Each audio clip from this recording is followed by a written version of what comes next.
guys, ni tempat paddleboard di Tumpat, Kelantan. Very nice place to spend time with your family. Okay guys, ni adalah museum wow dekat Kelantan ya. So dekat sini kita boleh tengok banyak makanan. Wow guys, sekarang saya berada di museum wow di Tumpat, Kelantan. Dekat museum ni kita boleh tengok actually setiap negeri pun ada wow dia sendiri ya. Ni kucing, ni wow kucing,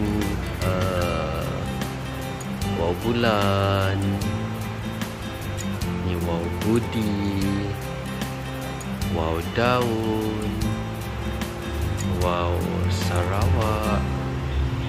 Ini pula wow Perlis, wow Kedah, wow negeri Perak, wow negeri Selangor, wow negeri Sembilan, wow negeri Melaka, wow negeri Johor, wow negeri Pahang, wow negeri Terengganu, dan wow negeri Kelantan. Dan semestinya wow bulan negeri Kelantan adalah yang tercantik. Tengok ni, tengok buatan dia, very nice structure, very nice.